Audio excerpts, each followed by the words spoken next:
नमस्ते भाई, आपके सामने यहाँ पे दो कंसेंट्रिक सर्कल दिखाई दे रहे हैं, संकेंद्र वृत्त। ये बड़े सर्कल की कॉर्ड है, छोटे सर्कल की टेंजेंट है। तो पेपर में आपसे पूछा जाता है इस टेंजेंट की लंबाई देके कि दोनों सर्कल के बीच जो रिंग है, रिंग का एरिया क्या होगा। कैसे निकलेगा? बड़े सर्कल के एरिया में से छोटे सर्कल के एरिया माइनस कर देना है। अब ध्यान से सुनो मेरे दोस्तों, यहाँ पे छोटे सर्कल की रेडियस स्मॉल आर है और बड़े सर्कल की रेडियस कैपिटल आर है 90 डिग्री। तो टेंजेंट तो आधा आधा हो जाएगी। ये लेंथ कितनी आएगी? AB/2। तो ये राइट एंगल ट्राइंगल, जब इसमें पाइथागोरस लगाओगे 90 के सामने कैपिटल आर है, तो capital R square minus small R square कितना आएगा दोस्त? AB²/4।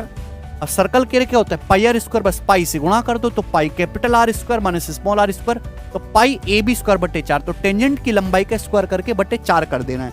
अब जैसे ये सवाल देखो एग्जाम में आया हुआ, दो कंसेंट्रिक सर्कल है, बड़े सर्कल की जीवा 10 है, छोटे सर्कल की टेंजेंट भी, तो इनके बीच वलयाकार भाग का क्षेत्रफल क्या होगा? पाई tan² डायरेक्ट कितना आ गया? 25। नमस्ते भाई, देखिए यहाँ पे आपको दो कंसेंट्रिक सर्कल सकेंद्र वृत्त दिखाई दे रहे हैं, उनका केंद्र जो है वो एक ही है। तो इनके बीच में जो एरिया है मेरे दोस्तों, इसको हम बोलते हैं रिंग। तो पेपर में कभी कभी रिंग का एरिया निकालने के लिए आता है, ठीक है दोस्त। तो मेरे प्यारे भाई, अगर बड़े सर्कल के एरिया में से छोटे सर्कल के एरिया घटा देंगे आ जाएगा, लेकिन रेडियस पता ही नहीं होती कई बार। ये जीवा है, बड़े सर्कल की जीवा AB है, छोटे सर्कल की जीवा CD, इनकी लंबाई दी होती है ABCD।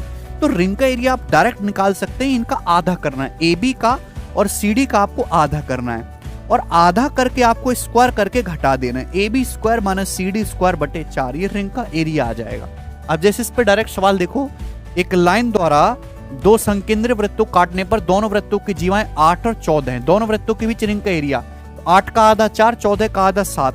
तो क्या आ जाएगा रिंग का एरिया? पाई7² माइनस 4²। 49 माइनस 16 33 पाई सवाल का आंसर है।